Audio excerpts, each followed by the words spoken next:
I'm sort of really used to it now. I've had a camera in my face for the last month, so I guess it's part of my life now, and I've gotten used to it. It doesn't allow me to not concentrate on what's the most important part, and that's the training and the fight. Is that something you did have to get used to when you come to it? Myself, yeah, I think it took a bit of not didn't take a bit of time, but it wasn't a shock to the system. I knew what was involved, I guess. But through the big fights now, I'm sort of just block it all out, and I'm used to it. Do you remember scenes kind of like this when you were younger, when your dad was fighting for you? Yeah, I think it was a bit more, but there was a bit more cameras. But that all comes with world title straps. Tim, why this fight? What's the objective?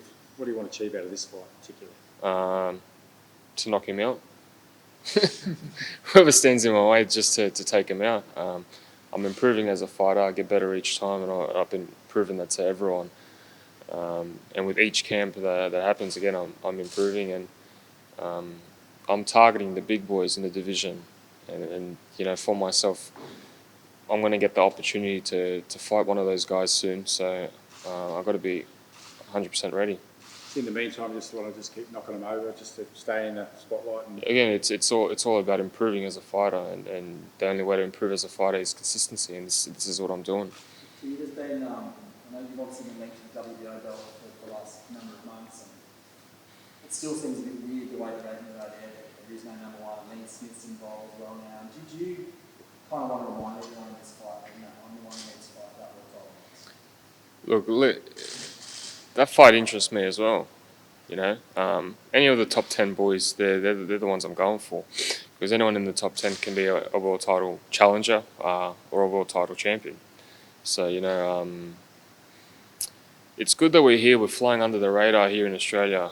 But once I do fight the big boys, it's going to be a big shock to them, and that's a great position that I'm in. You feel like that show the titles now within pretty touching distance? You can sort of see the guts to the line. Well, I'm number one in the division, so it all makes sense. If it makes sense financially, logistically, if it can be set, then I think we're going to do it. There was a video on social, sort of in the last 24 hours, of you going through some strength training in particular, something that probably people haven't seen. They see you do the other sessions, but the strength training, you know, what's the importance around that stuff? Boxing's it's half of it, of course, is your boxing brain, but then half of it is being physically in shape, and you got to be 100% ready. These opponents that I've been fighting, I'm not just beating them in my boxing brain, but I'm physically beating them. And for example, Jeff Horner made him quit, and half of that has got to do with being in shape, being in a great physical form, and being again in the best shape of your career. Obviously, one of the pitfalls of getting stronger is getting bigger. Does that make times like now where you've got to think about your weight a bit harder? A little bit. It's not too bad at the moment, but I will move up. I will move up to middleweight one day, and I will move up to super middleweight one day.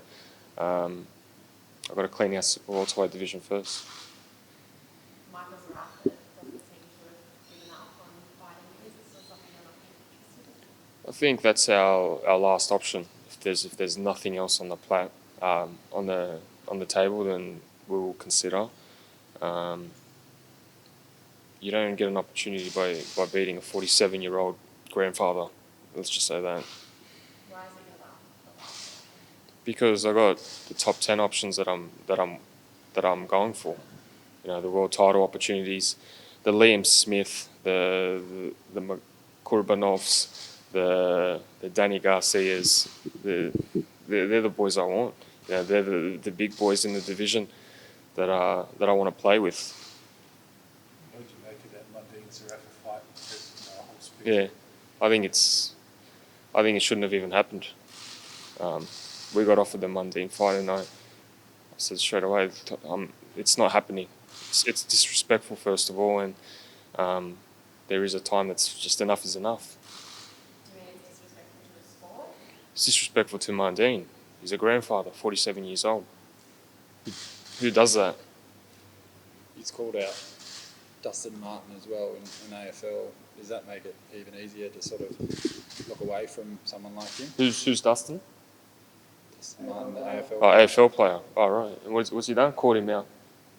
For a charity event. Oh, right. Well, there you go. That's the circus that they're involved in.